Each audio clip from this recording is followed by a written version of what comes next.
Yeah, chug that down. You may need it this show, Lindsay. I don't You know. may need it. It's Welcome funny. to another episode of Table Talk. I'm Little Lightning. To my left is Little D. How you doing, Little D? Oh, I just noticed that you so put Little D. cute. You changed it from Reverend Devon to Little D. What the hell? Because of our guest. Ah, little Yeah. yes. Little D. And then we got Little Linz down there as I'm well. Little Linz. Little Linz. Yeah. Little See, I'm trying to be festive, Devon, like last week. I just don't have the whole get up, this time.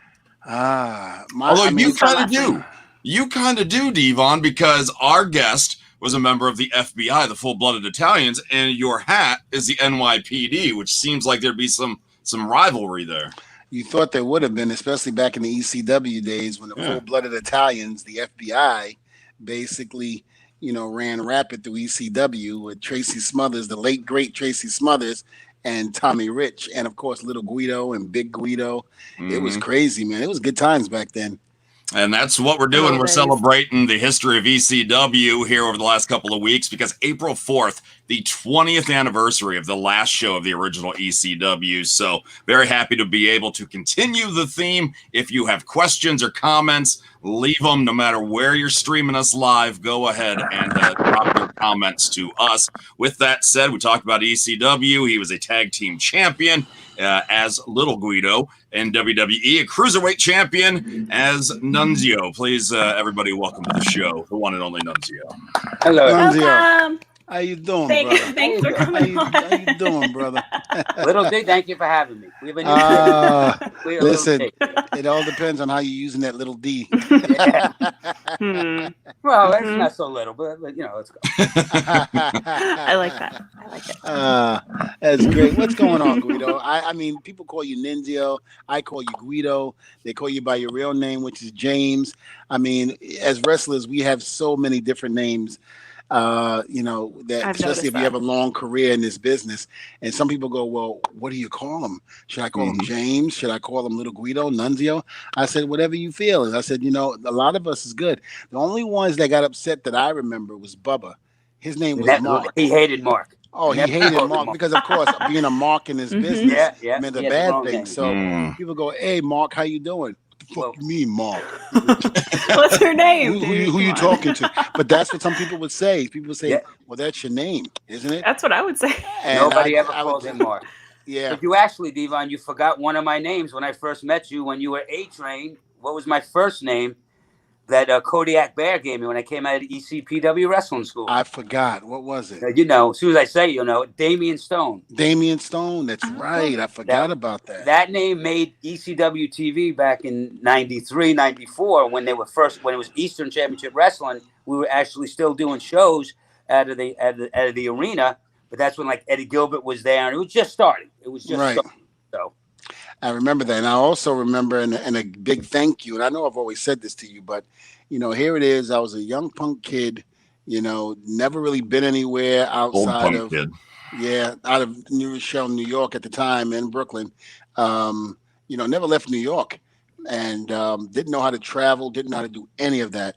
And I met Guido at a show in Parsippany, New Jersey. I think it was at Gino's school. It was Gino Caruso's school in New Jersey. And that's where we first met. And I don't know how we hooked up afterwards because Guido used to wait for me and pick me up to take me to the ECW arena. So we used to go from New York to Philadelphia, Swanson and Ritter for the ECW arena. But, it was weird because, again, I don't remember how we hooked up the second time. I think I do know. I think because I went to a show, saw you there, and then went and asked you, hey, do you still live near me? I think you lived in Rockledge. Rockland County. 20 minutes from you. 20 minutes from me. So I was like, you mind if I get a ride from you? And Guido was like, oh, yeah, sure. But Guido forgot to tell me this one day, and it was like dead winter. So you can imagine dead winter in New York. Oh, no thanks. And he forgot to tell me that his window, somebody busted his window open. Ooh. So I was like, all right. So I told Paul, because I used to ride with Paul Heyman, Dreamer, and Bueller, because Dreamer lived in Yonkers. Paulie lived in, I Scarsdale. believe, Scarsdale, right? And Beulah would fly in, so they would pick up Beulah from the airport because I believe she lived in Michigan at the time. So they would pick her up. So she was already set. And so then Tommy was like, "You need a ride?" I was like, "Yeah." So I would go with Tommy. So I passed up the opportunity to go back in the car with Dreamer and Paulie in a nice warm car. Instead, I'm freezing my ass off driving on and the it was New it was Jersey the passenger side Oh, window too that no. broke It was on the me. passenger side Oh, window. no. So I'm trying to convince freezing. Vito. I'm trying to convince Vito in the nicest way. This is where I started politicking. My political way. Hey, you want me to drive? I know you're tired. He's like, no, I'm good. He goes, no, I didn't want to go nowhere near that space. Nowhere where It was window. fucking freezing. Oh my gosh. Yeah, we also hooked up as time went on, though. We started, me and you. Then remember, we started meeting the Bellas because we all started working at the office together, doing the merchandise. And then we also started going down with the Bella. Remember Bella? Yes, Bella, Yeah. and it's not the Bella twins, but there was another group of not the girls Bella called twins. the Bellas, The Bellas, and that were in ECW. They were the Bella. They had two they were the sisters, the Bellas. ECW version of the Bellas. Yeah. And even though they weren't twins, but they lived, I believe, Jersey or No, they lived in New York. They lived in like out by Jersey. You're correct, Jersey. Yes. So, but it was like on the front end of Jersey. Right, Like right. near, Not like far. right on like you take the tunnel like 10 minutes through, then you're right in New York. So that's how far they lived away from there. But it was cool because they even came and picked us up there. Yeah, I mean, man, they came to my house. One time we had a 4-seater and there was 6 of us because it was the Bellas too. That was a tight squeeze. Oh my God! So whose lap did Devon sit on? I was driving. Yeah, I think he was driving that time. Oh yeah. We had 4 windows, so I didn't mind him driving then. Yeah. All right. Yeah. We had windows that worked. Wow, gosh, this is great. We Guido. also had a great time when we worked in the office together. Oh yeah, we used to loading me the and Guido, vans, unloading the vans. me and Guido used to work at the ECW office up in Scarsdale too. Mailing So merchandise out. here's what fans didn't realize: when they were would call talking the to us. office, they were talking to Devon Dudley and Little Guido. They had no idea, so they would put their T-shirts order in, and they wouldn't even know it was us that they were talking to. You know, so it was like We had all fake names. I forget. all fake names. Yeah, all fake names. So when people go, who am I talking to? Be like, oh, Joe Schmo, you know, and this and that, and blah blah blah. It was great, man. We had such a great time. Then we used to do it by hand. We used to take all the packages with these big sacks, and we used to go to the post office and drop off the T-shirts. Drop off the T-shirts. Well, we had hundreds. So people behind us, you know how long it took us. They had to put stamps on all the packages. And Oh God, it was They great. hated you. They probably were like, how these people again? You want to talk about a mom and pop shop? That was a mom and pop shop. Yep, and we did it, and we made it work. And that was the one thing about ECW is that we did things like that. We did things old school, you know, but we made it work. You know, we didn't get spoiled, you know, like a lot of companies. We loved it.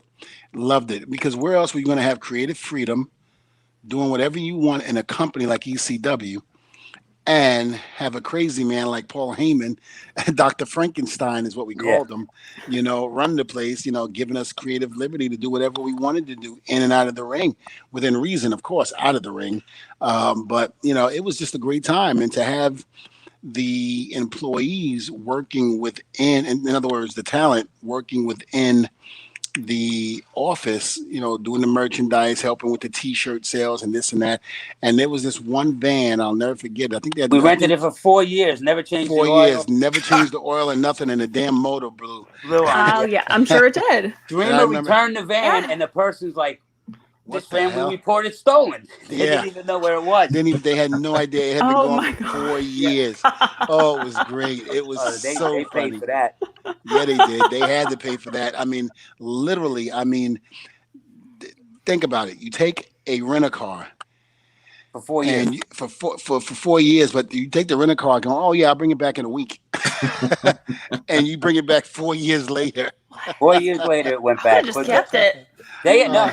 Oh, well, the engine blew. So no, they wound up keeping. Dreamer, I think, kept it. Yeah, then had to total it because it was done. But somebody had to pay money. We got fined for that. And stuff. I'm sure. Oh yeah, after 4 years of having it. Yeah. The good thing about like me and Devon and Dreamer working in that office spot with the merchandise, it gave us a full-time job. Like we were getting checks, and this is when things were good. You know, things were bad towards the end. And Devon, I don't even think you were really there when things were bad. You already went to WWE.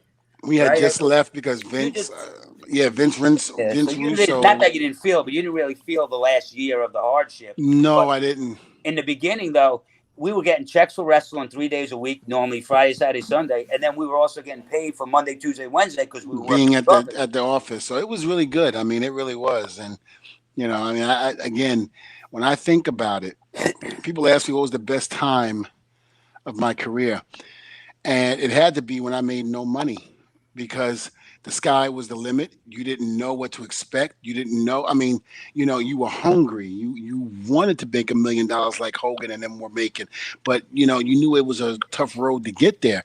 But still, within that, we were all on the same page. Nobody was trying to outdo one another. And again, we had such a good time. Like I always said, ECW was such a family. It really was.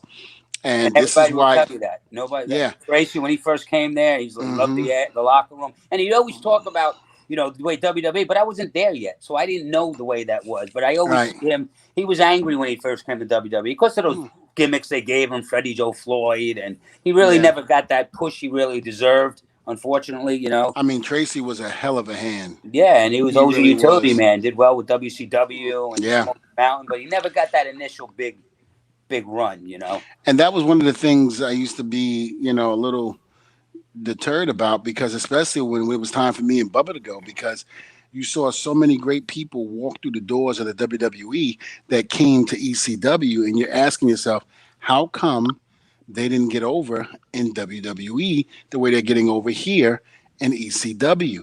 And it was one reason, and that was Dr. Frankenstein. It was Paul Heyman. He knew Paul how to Heyman, use he you. knew how to take what other people couldn't do, and he knew how to bring it out of you and make something of you. That was always Paulie. He Paulie did was it with very Al good. Snow. Was just one of many. hmm He was down there for a while with all these different gimmicks. He came back. They gave him the head gimmick, and 6 months later, he was back in WWE. That's just one guy you could think of. There was Yeah. numerous guys. Yep. I mean, it was great. I mean, it really was. It was a really good time, and with Guido, we the Dudleys had wars with the FBI. Guido was my first guy I hit with a chair. Well, I'm I'll tell you this. Guido, Really? I'm so sorry. Hold on, before you tell your I want story. you guys to go Hold back. on. I'm so sorry.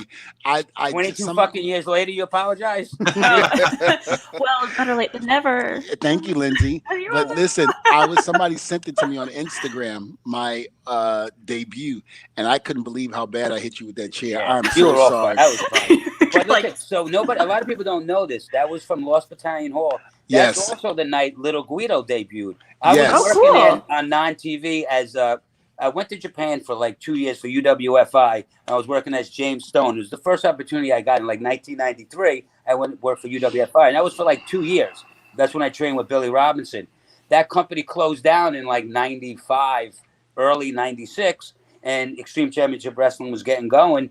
And Dreamer told me to come down and meet Paulie. So I came down and started wrestling as Damian Stone, a non-televised event. Although I did a couple of matches that I just got killed. And the night they introduced me as JT's cousin. So if you watch the show that he's talking about, I come out and do the whole spiel where the JT says I'm his cousin, and he got hit in the frying pan. We did a whole spiel.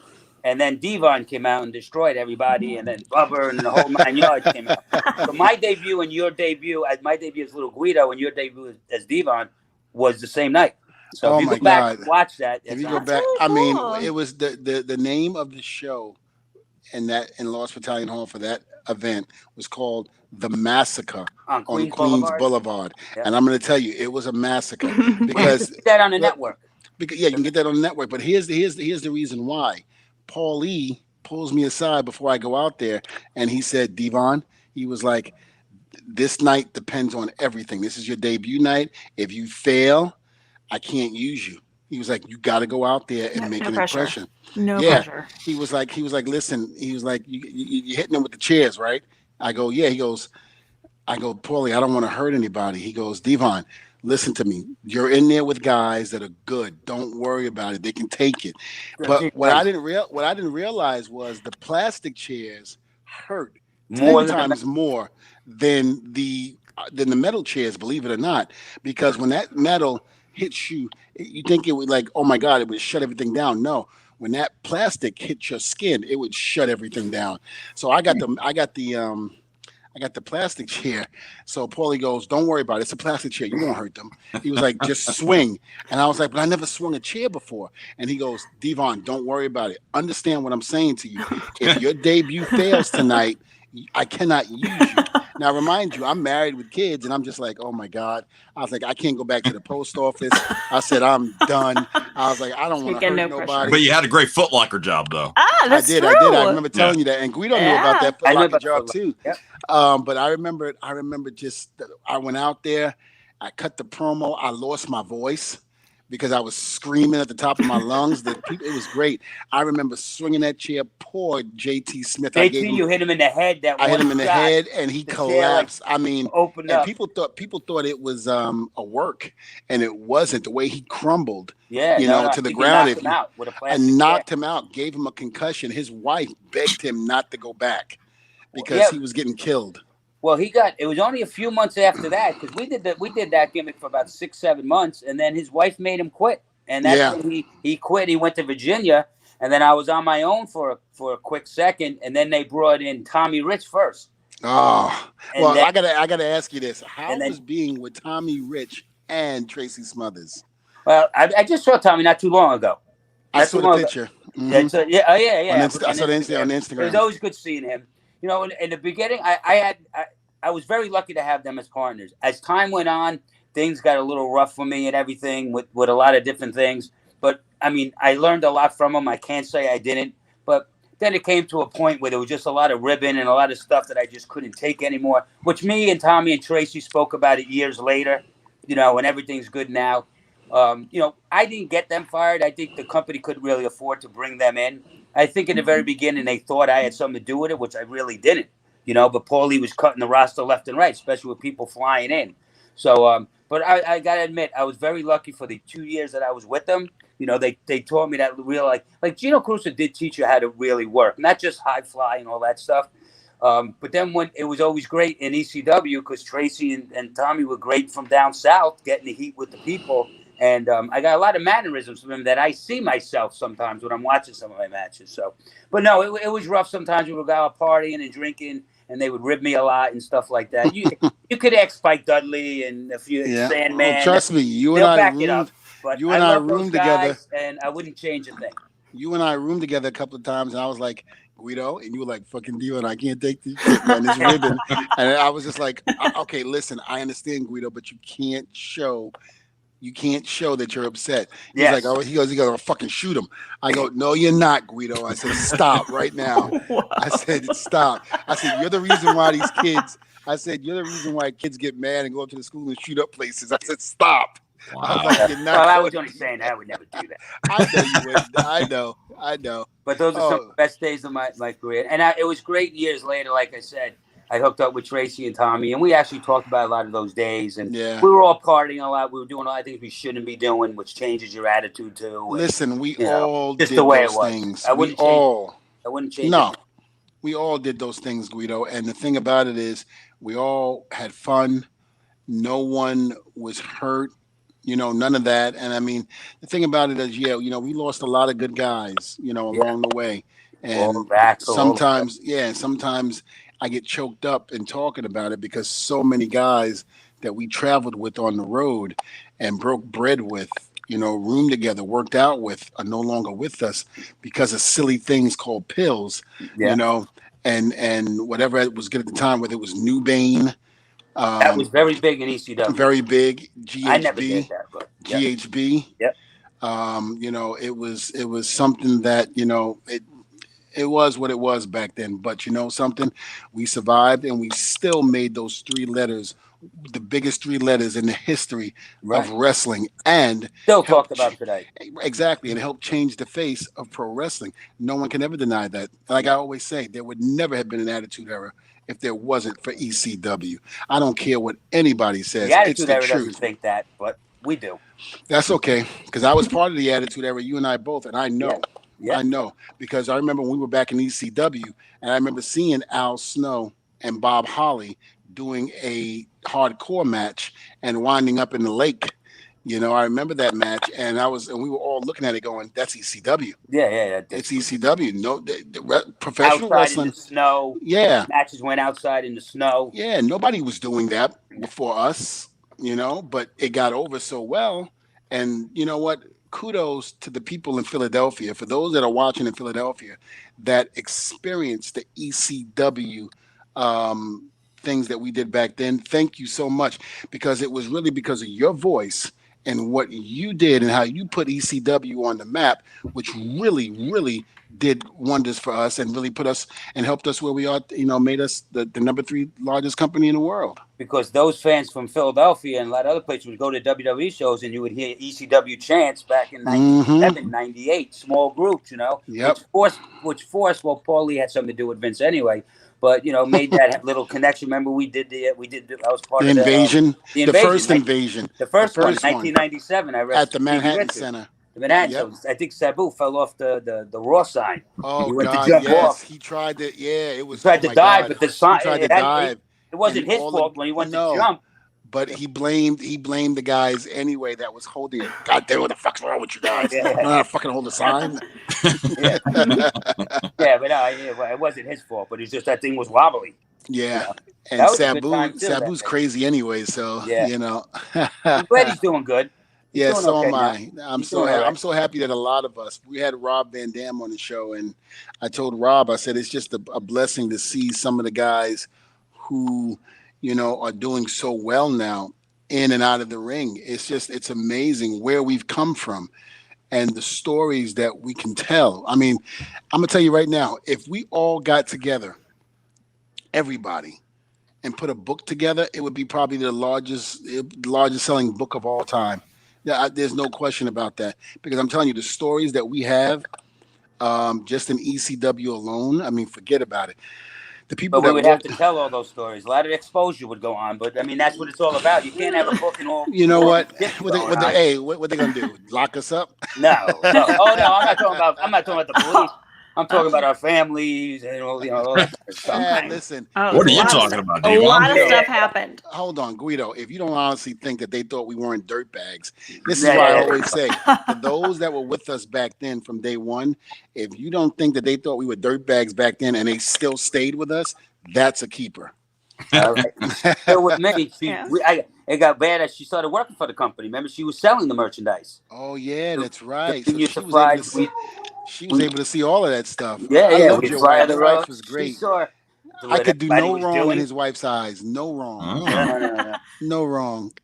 That's great. Now, Guido, I got to ask you a question before I forget. I was told a little story about you. You had left WWE. You were working somewhere. I forget where you were, and you ran into a certain actor and had no idea who this actor was. And you were talking to him as if he was just some Joe Schmo off the block, but he looked like a Joe Schmo off the block because the way he dressed, you would have never thought it was him, and it was Al Pacino. Al Pacino, yes. Guido is talking to him, has no idea who he was. It was in Manhattan.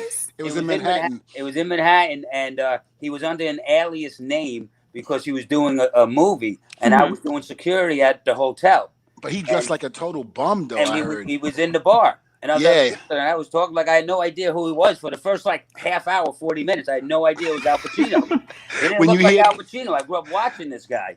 I'll give you the name of the place too. It was in the Silver Towers, and he was under a fake name, so nobody would know he was there. Which I didn't need a fake name. I was talking to him. I still didn't fucking know he was there. It was great. When you hear Tommy Dreamer tells the story, I mean, he always can tell it better. I tell it the truth way, but he adds a little spice. Which is what you have to do. Oh my God. I was in stitches. Me and Bubba both, when we first heard the story, we're driving. That was 2010. Yeah. 11 years ago. We were driving together. We were in TNA at the time, I believe it was. And Dream was telling the story, and Bubba literally had to pull over because he was laughing so hard from listening to Tommy Dreamer telling the story. It was fucking great. And he was buying me drinks too. And I was like, this dirtbag buying me drinks. This dirtbag's got some money. I gotta ask. Did he take some white powder, dump it on the table, and then put his whole face in it and snort it like he did in the movie? Scarface. That was Scarface. Scarface? No, he didn't. Then you've been like, gosh, this is so familiar. Where have I seen this before? But I gotta tell you, if you guys saw him that night, the way he was looking, it didn't look like him because he was also he was scrumpy looking because of what he was doing. He didn't, he wasn't going to the Oscars where he's slicking back his hair and looking like Al Pacino. He's looking like the character he was playing. So just didn't look like him. He had like snorty beard, hair all over the place. And he probably liked it that way. He probably had a good time. If I knew who he was, he probably wouldn't have sat there that long with me. Probably. Yeah. Because we didn't talk about anything about what he was doing because I didn't know. I mean, as far as I'm concerned, I think Al Pacino, even back then in 2010, at that point, was kind of like he had that Michael Jackson status. And what I mean by that, couldn't go anywhere because 100%. Now he still can't go anywhere. He probably still can't go, but because of the movie Scarface, especially Scarface, The Godfather, The Godfather. I mean, especially Italian people, they love Al Pacino. They love him. They absolutely love him. That's the mafia right now calling him. Hold on. Quit talking about him. Oh, it's fine. You can take it. We're not doing anything important. Yeah, that's fine. At least put him on speakerphone. Amy. We want to listen to this conversation. Hold on. Play it for your fans. Okay. Oh. Amy, I don't have a warranty. Listen. I don't have any cars. I'm broke. Okay. I got 7 kids. I'm so glad you took 10 this that I call. don't know of. So please don't call me no more. There you go. That's when I hit ignore. Ignore. Yeah, but nowadays you can't. My mom calls ignore. Wow. If your mom called during the show, you're putting her on speakerphone. Important. Oh, I would. Yeah, for sure. She's got some explaining to do. Oh, that's I don't great. know about what, but she does. Hey, Mom, love you. So I have a question for you guys. Since you're both ECW, WWE, did you guys ever have to do any PSAs? Any public service announcements like, hey, this is Devon Dudley, don't do crack, or Nunzio. In the meantime, you're like, snitches get stitches. Did you guys have to do anything like that? I never did anything like that, but there's times at WWE they would send you to like schools and stuff like that and talk to the kids. I never did like a promo that aired on TV, but like a dare program. Yeah, like WWE send you and you would talk to kids, or sometimes even in the arena, you would go downstairs and talk to a group of kids that get to meet whoever they wanted to meet, and you would do stuff like that. But I never did it the way you're saying it. No. Oh, Okay. the greatest thing was to have Sandman do that's a great PR guy. Oh, that was great. That was great to have him talk about, don't drink and drive and all of that and blah, blah, blah. And it's like you're asking Sandman the man that comes out with a beer and a cigarette, scratches his forehead with the can. Did they ask smokes a cigarette, and they asked him to go down there and do something, talk to kids. I'm like, are you out of kids your are like, mind? I'm so confused. I didn't know that. I mean, could you imagine him coming in there? Yo, how you doing? Don't drink. Drinking and about wrestling. Well, I saw you on TV. Yeah. But the reason I ask is because I came across something today that cannot be true. This has to be fake, but I want to show them to you anyway just to get a reaction. That supposedly these are WWF PSAs from the 80s that were anti-masturbation. What? What? The only snake on Mr. Damien. That can't be real. What's wrong with that? What's Paid wrong for with by the American Board of Sexual Well-Being. All right, so there's 5 I came across. Bitch. Leave that bone alone, Devon. I don't know what that is.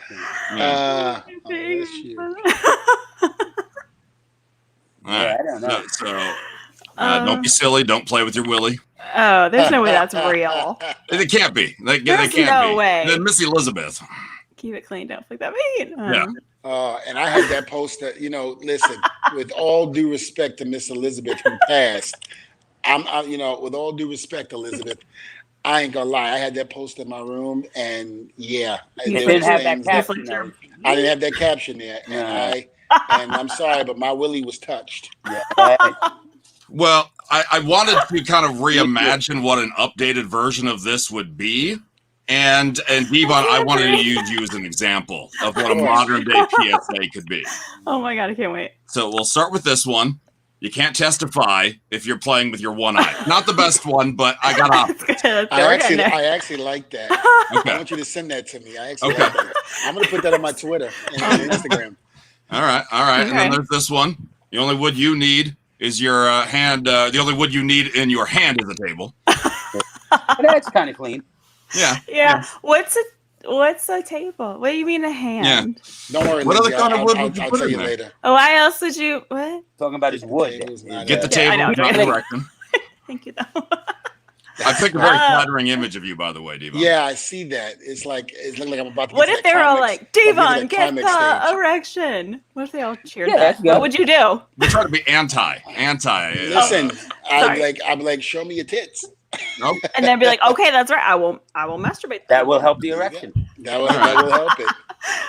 And then lastly, the answer to what's up is not your lonely dong. A little bit more direct, but sometimes you need to be direct, you know? Is that a quote? Is that an actual quote? Probably. I think so. Probably. And I didn't actually want to leave Nunzio out either, so I did create one for him. Keep your little Guido a little Guido until marriage. Oh, that's sweet. I stand by that motto. I like that. Is that Austin? I actually like Guido? that. Is that Austin in that picture? No, Or you know Nathan that Jones. is Nathan? that picture. I can tell you exactly where it is. That's Sinitsky, whatever. Oh, That's from Milan, Italy. That was Ooh. from Milan. That was. Do you remember, Guido? Do you remember that? I mean, that tour was amazing. Those people in Milan were incredible. I have never performed in front of anyone, any fans like Milan. You talk about loud. I mean, all you did was lock up, and they went crazy. Everything They you lost did. their mind. It was so easy. I remember it was great. I miss it. Oh my God! I remember. So when I first started going there, they would send me to malls and do personal appearances. So I don't speak Italian. I'm born in New York. I'm Italian, obviously, but I'm not from Italy. So I was going to malls with a couple other guys, and I was getting a good amount of people. But when they were coming up to get their picture signed, they were all trying to talk to me in Italian, and I don't know what the fuck they're saying. And then I'm looking at, and then they're looking at me like upset, like, oh, no speak Italian, no. I'm like, no, I'm sorry. I went up to Johnny after the first time. I said, I can't do appearances because I don't speak Italian, and it's like now they're kind of looking down on me because they don't know. They thinking I'm from Italy. I play that I'm from Italy, so I had like Rey Mysterio go to Mexico and do a lot of appearances because he could speak Mexican, and it's easy. Fans love him. I can't talk to nobody, and they're all trying to talk to me. I'm getting the same frowns from everybody. Well, hold on. I remember the women over there in Italy was ooh la la, marvelous. So I mean, if they came up to you and asked you for autograph and they were disappointed, well, I don't need to speak to them. Ciao, Bella. Hey, there you go. I can do other things. I don't need to speak. It's all in the eyes. Yeah, eye contact. Yeah. The language of love. No, I don't know. It's no actual. It's the language is universal. Yes, brother. Yes, brother. I understand. But yeah, I love. I wasn't talking to you. All the overseas trips were good. I Those love people them. were very appreciative of all of them. You know what? To this day, I still, even now being a producer working backstage, when I go overseas with WWE, it's still so much fun. Yeah. Don't get me wrong. I'm not downplaying anyone or anybody or any state here in the U.S., but Thanks a lot, Devon. Yeah, I know. But so you don't like North Carolina? Is that what you're saying?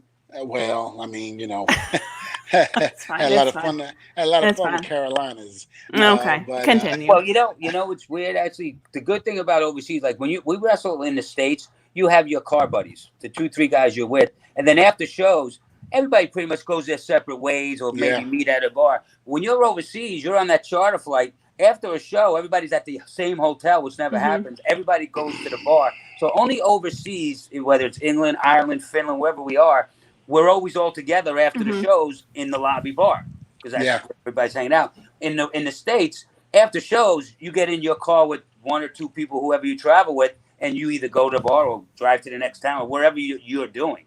So that was also cool about the shows overseas because after shows, we get on the bus and go to the hotel and everybody meets at the bar, usually. You get to know everybody. Oh, I know I did until until the one day I thought, oh God, I love Undertaker. I love him. But this one overseas tour was the first time I got introduced to Jack Daniels.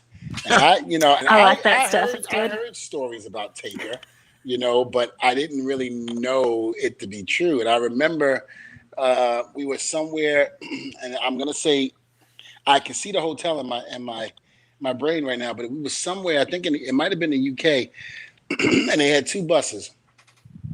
One bus was the earlier guys who went on early; they could take them back to the hotel. The second was for the second half of the show, and Taker, of course, was the main event. And me and Bubba usually were on either first to open up the show, or we would like right before intermission. So we were able to get on that bus and come back to the hotel.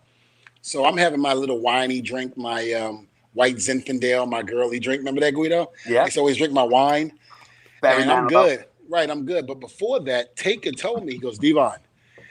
He's like, are you going down to the bar? I was like, yeah, I'll be there, Take. He was like, oh, okay, good. He was like, because, I'm buying drinks for everybody. I was like, oh, really? I was like, oh, man. I was like, thank you, Taker. He was like, nah, not a problem. He was like, you guys bust your ass on this tour. You did great. This and that. I was like, oh, thank you. I was like, he's like, what do you drink? I was like, white Zinfandel. He was like, White Zinfandel. he looked at me, he said, what? Little spritzers. Yeah. He goes, you drink it like this? I go, absolutely I do. But I don't know why my pinky gets stuck in the air. He goes, It's just like automatic. Yeah, he goes, you're going to drink a man drink tonight. And I was like, oh, really? What is that? He goes, Jack Daniels. So I said, oh, okay, cool. So, I'm not thinking anything of it. I figured one drink, I go to buy. So One shot.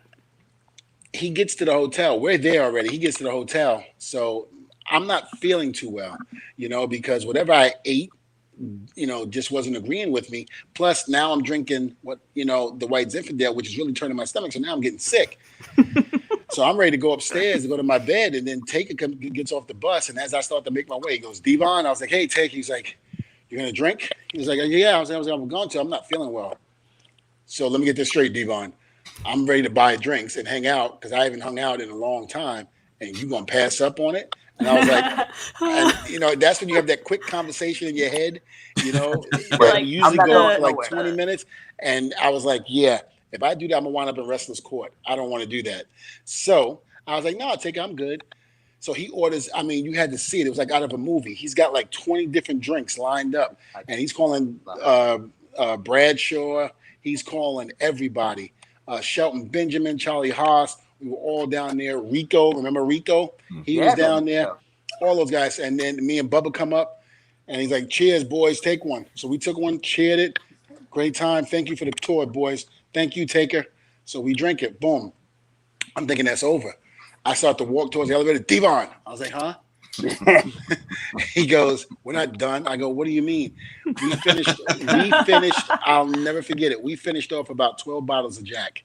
Yes. You talk about that's my kind of night. Yeah. Oh my God. You talk about sick. Oh my God. I was so sick. I remember the next day. You probably spent a fortune that night. Well, it's the Undertaker. The Undertaker didn't spend a fortune. But you wasn't buying just you. He buys everybody. But he probably rolled his eyes, and the guy was like, anything you want, Taker. But I remember. Buy one bottle, get one bottle free. Yep. I remember. That's my kind of deal. Right before I left, he goes to me. He goes, Devon, you're gonna go to the gym. You're gonna go to the gym in the morning. I was like, oh no, Taker. He was like, Devon, I'm asking you, are you going to the gym tomorrow? And right then it clicked. I was like, yes, sir. He's telling me go to gym tomorrow. Yeah, he said, I'll meet you downstairs at 7:30. I said, can we go at 8:30? He goes, how about 8 o'clock? And I went, see you at 8:30. I went, okay, yes, sir. I said 8 o'clock.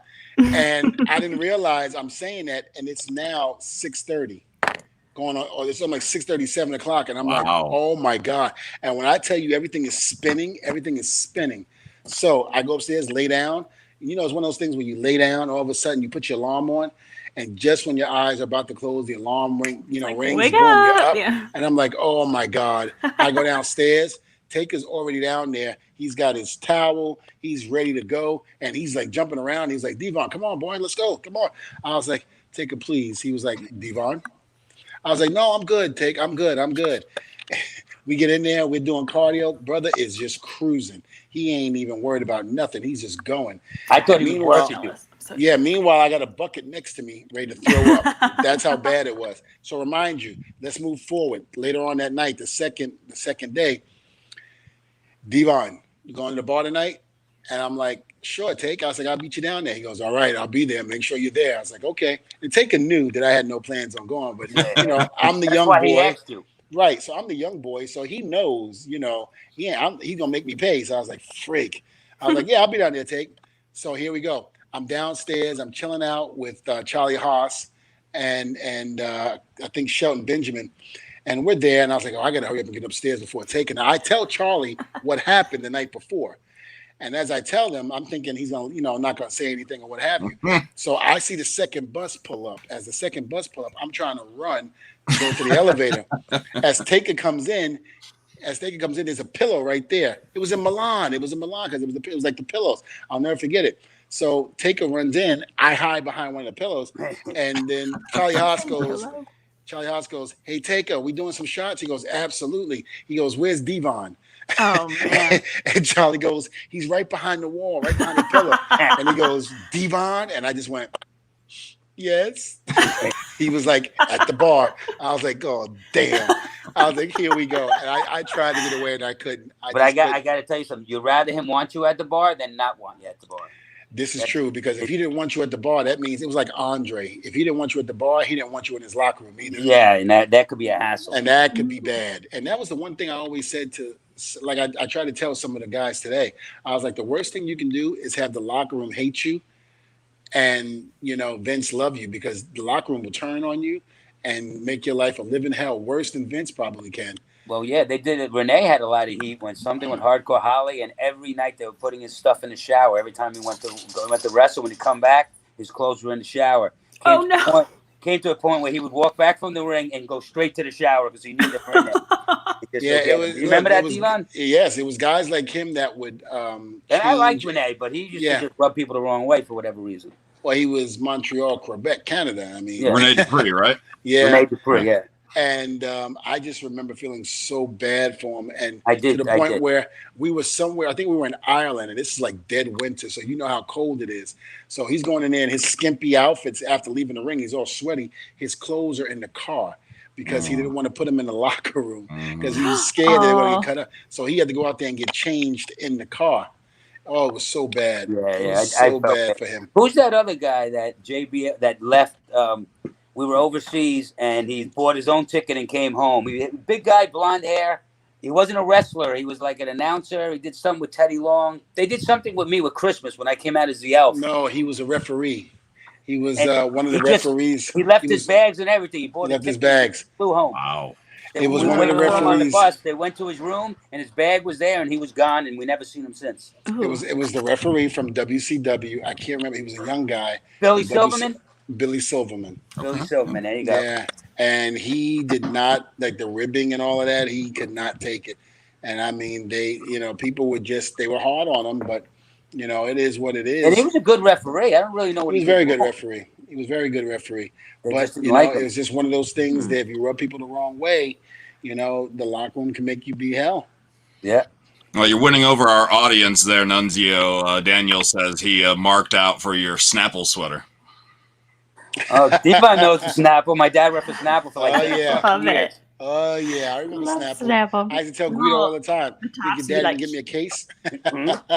Like, come on, Guido, give me a case of Snapples. This is probably as old as the ECW shirts that we have. Nice. Oh, my God. Do you have any of those ECW shirts? Yeah, I got a lot of them in my closet. I got a lot of people when I was doing conventions always ask me, but I don't want to sell them. I still have my ECW jacket that says Guido on it. I have that. I have that one, too. But I don't want to sell anything. I don't want to sell it. I've got a lot of jackets that we were able to get that the company had made for us with the ECW logo on it. It was the varsity one. Yeah, I got the varsity jacket. The round logo on the back. I have that one. I had people offer me good money for that stuff, but I don't want to get rid of it. And I got a whole bunch of T-shirts. Well, let me ask you a question. Do you have a double X? I got a whole bunch of them. Okay, can I have one, please? Come here, Doreen. Come here. Doreen just came home. She's trying to talk. I'm in the way. I'm in front of the oven. Come here. Hello. Come join us. I already talked about her. She used to work for ECW. She used to sell the merchandise. Just come here. She don't want to be on camera. Steve insulted. Hi, Doreen. Hi. Hey, Doreen, I got to ask you a question. Back in the day, I could do no wrong in your eyes. Am I still the same way? Absolutely. Yes. Sweet. Yes. Yes. Oh, Barry love Manilow. Mrs. That's why I I mentioned actually it do love earlier. that sweatshirt. Oh, Barry White. Barry White, the young Barry White. Yeah. I said Barry Manilow. All right, you trying to put me as Carlton on the Fresh Prince of Bel-Air? Yeah. You can do the dance. It's not unusual to be loved by anyone. What a silly question, Lindsay. I know. Sorry. Well, Guido, we had such a great time, man, talking to you, man. I mean, No, thank you you so for having much. me. I And appreciate I'm it. so happy that things are going well with you because, again, we hear so many tragic stories about wrestlers after their career is over. And it's so good and so refreshing to know that somebody that started when I started is doing extremely well with their family. And really, you look great, man. You look really good. So, I say you hardly look like kudos. you've aged at all. Okay. No, I aged a little bit. I just turned said, out okay. 49 last week. Oh, wow. Look at you. That's right. You were older than me. You were like 5, 10 years, almost 6 years older than me. Am I I that forgot about Is that. he? Yeah, he's about 6 years older than me. Is he? I was going to say, shut up, Lindsay. Gosh, you guys' numbers are really hard for me. I can't count. Ugh, I'm gonna keep drinking. Must be me. Well, Guido, where can we find you on social media? Nunzio. I'm on Instagram and Twitter, and it's Nunzio_Guido. Or other way around, Guido_Nunzio. One of the Find two. you. Well, one last question I want to ask you. Your son, But yeah, plug that. We'll follow some stuff. one last question. Your son, is he looking to get into the business? No, he's not. Good. Nick's doing good. He's playing football right now. I'll give a little history on him. Last year he got MVP. They're playing now. They didn't play they didn't start in August and September. They're starting in March. Instead of them canceling the season, thank God, they let them have the season. So no, he has no interest. I mean, he supported me when he was younger and would watch. Right. He would come to shows with me, and I would get in the ring and wrestle around with him. But no, he has no interest. He Listen. wants to play football, which we'll see what happens. He's a good student. He's a 90 average. So, I don't want to force him. I know your kids are involved. I'm not happy about it, but it is But, what it is.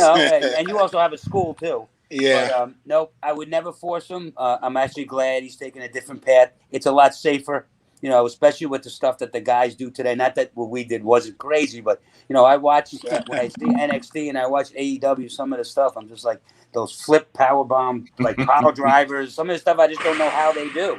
I don't know how they do, that, bro. Off the top of the ladder, they're doing flip power drivers. What that spin thing is, it's like Guido, you tell him Uncle Devon said, good job, stay away from the business, and use your brain to make money, not your body. Yes. Don't be like Uncle Devon and Dad. He's at football practice He's at football practice right now, but I will tell him as soon as he gets home. Well, listen, you tell him and use his body in that way. Football if he wants to, with other sports, but stay out of pro wrestling. Yes, yeah. I don't think you'll see him in a wrestling ring. He has no Good. interest. I'm glad to hear that. Yeah. I wish he would talk to my sons. And Me tell them to too. get the hell out of the ring. You never know. You never know. Listen, my boys got corporate jobs, but yet they still want to do pro wrestling. I'm like, why? Well, you got him involved in TNA. I remember seeing him on TV in TNA. Yeah, I didn't want to. My arm was literally, as funny as it might sound, but they were twisted because Bubba went to Vince Russo and talked about, the storyline with them and, and this and that. And they were like, Dad, please, please, please. It was kind of like, no.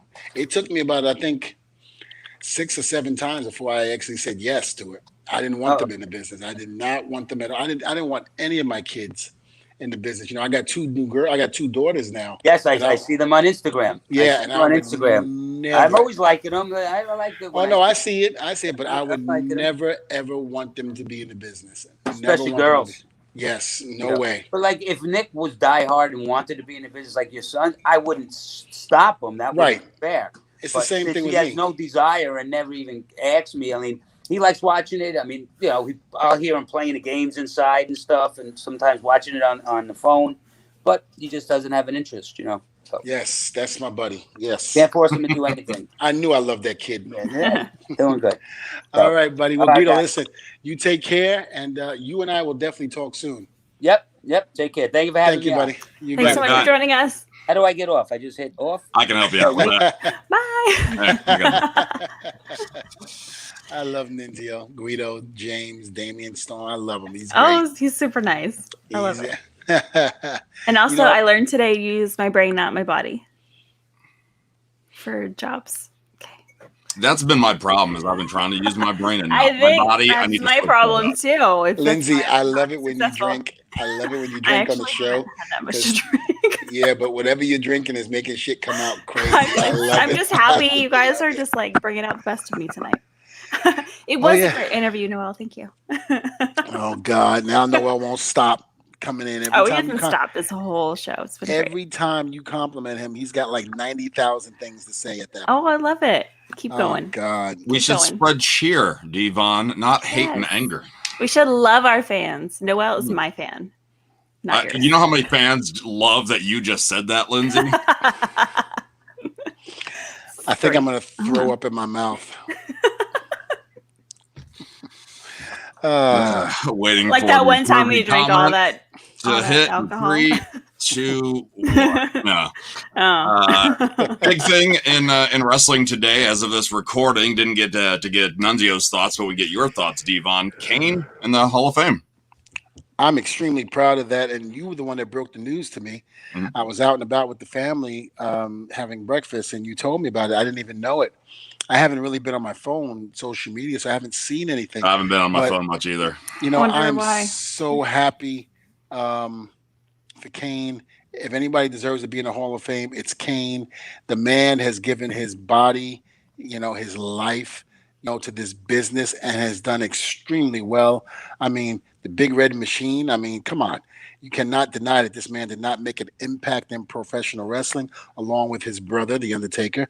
And I was so glad to hear that Taker was the one that broke the news to Kane on a WWE show called The Bump. So very, very happy. And I heard he got, overwhelmed in tears. And the thing about it is, if you know Kane like I do, that man don't get emotional like that. So in order for that to have happened, especially on the show The Bump, that goes to show you how much that really meant to Kane. He didn't believe it. Like, you'll have to watch this video, Devon, because Undertaker calls in from a car wherever he's at and says, "Hey, I just wanted to take the time to congratulate you for being the next member of the Hall of Fame." And Kane kind of goes stunned for a moment, and then he's like, Are you serious? Is this a joke? I'm like, he did not believe it. And then it came and hit him. You know what I like to say? And I'm going to call out a lot of people. I'm not going to say who, but if they're watching the show, they know who I'm talking about. A lot of them like to dismiss the Hall of Fame. Oh, what the hell? It's only a Hall of Fame. Who cares about the goddamn Hall of Fame? Yeah, it ain't real anyway. It ain't real. What the hell? But you know what? People who say that, and then when they're told they're going to be into it in the Hall of Fame, that's the first. I'm a WWE Hall of Fame. I can do this. I can do that. Blah blah blah. I'm like, you're so full of shit. Every time I hear people say that, if Vince was to call them up and say, right now, I'm putting you in the Hall of Fame, they'd freaking. Don't give me that bullshit about it don't mean nothing to you. Oh please. I mean, everybody, ignore what he just did there. No. Stop it, Devon. Stop it. No. The best ever. Will you make that your profile picture for like 3 days? Yes, I will. Okay. I will, because Mo will make it because you said that. 3 days. Put it on everywhere. Just 3 days. 3 days. I was thinking a lifetime. Okay. 1 week, 1 month. I don't know. Just. You got some praise for your Hall of Fame speech. I'm a good-looking black man. Is that what you right said? About that. Yes, I did. Totally watched it. You said that. Go to YouTube. Go to YouTube. Will. Watch it. I'm a good-looking black man. No, but what you're saying about the Hall of Fame is correct. Because a lot of people say the same thing. Musicians will say the same thing about the Rock and Roll Hall of Fame, that they don't think it's a big deal. They don't want to play the politics to get in. And one of the most notables was Trent Reznor of Nine Inch Nails. Now, a Grammy winner, an Emmy winner, a Golden Globe winner. I'm like, this guy has expanded his horizons. And once he got that call, he realized, wait, I'm following in the footsteps of some amazing acts. This is an honor. So it's not just the wrestlers or the fans that question these Hall of Fames. I could lose, any, part of my jewelry or this and that, but this ring right here represents all my hard work and dedication that I put into this business. Let's see it. Let's see it. Put it near the, How many people? Oh, that's cute. Thank you. How many people can honestly say, no, I love you, but no. I don't want to. You a lie. See, she's one of those people. You a lie. But no, it's just that, all the hard work and the sacrifice, especially as a little kid wanting to become a wrestler, and then all of a sudden knowing that there's a WWE Hall of Fame and how so many people who you looked up to in this business are in there. And like you said, you're following in the same footsteps as these guys. Say what you want to say, political, what have you, but everything is political, in one way, shape, or form. But if you're in there, you're in there. But I don't give a damn what you say, Devon. I don't give a damn. Okay. Do you think they're going to be maybe a more of a widespread credibility if WWE would put a physical location to the Hall of Fame? No, I think a lot of fans would go and see it. There's no question about that. It would be great if Vince could actually, like during WrestleMania, when all of this pandemic BS ends and we're back on the road. God, I don't want to be back on the road, but we go back on the road and this and that. What you wish for. If he can rent a place, like a little building, and put all the Hall of Famers in that building. In other words, like, the memorabilia, and just, set it up as if it was, a station place, and sell tickets to people to go in there like they do, like the Rock and Roll Hall of Fame or the NFL Hall of Fame. You can do something like that everywhere we go, because, unless you just have it in Stamford, Connecticut. I was going to say, at the WrestleMania, the Access shows, you've had the memorabilia sections before, and I've walked through. It's really cool, but that's why I would love a physical location where you can really take your time and look through, because that's just pretty much like WrestleMania sort of stuff. I'd love everything, nothing off limits. I mean, to see an actual pair of boots from Andre the Giant, how big that man was, how big his feet was. Oh my God. I remember, like I told the story on the show before, I remember Madison Square Garden, the first time I ever got close up to the rail where they came out. And I just remember walking out there and Andre comes out. And at the time, Andre didn't have music. I don't think Andre ever had music. This is when some of the guys didn't have music. They just walked out when the time was right. And I remember Andre walking out and everybody just stood up, and I ran to the rail, and I couldn't believe how big this man was. If you've never seen Andre the Giant in real life, oh my God, he dwarfed Big Show. Oh, I wish I could have seen him. Did you ever see that stuff, Lindsay? Did you ever see some of the Andre the Giant comparisons on the internet? Maybe, I don't know. Because I just remember seeing some of the documentaries and whatnot about him, how you could actually fit an egg through his ring finger. What? Yeah, I mean, no, I just saw the comparison on Princess Bride. That ain't nothing compared to. I mean, even that picture, that one famous picture where he's. I have seen Beer Can. I have seen that one. Yes, where he's holding up all 3 women on each arm. And I mean, don't get me wrong; these were nice, fit women, but they all had to be at least 120 to 130. I mean, imagine holding them, with your arms stretched out, and they're on it. I mean, that's talent right there. To take 3 women on each arm and do that, you can't do. I don't care how old. Listen, you can be 35 pounds soaking wet. There ain't nobody doing that for real. I'm not sure what you just saw to your right, but no, I'm just trying to see. I'm like, what else could I try to balance on? I mean, you looked over as if somebody was making okay. Like what I am in my house sometimes when shit happens and I'm like, that should not have happened, but yet how did it happen?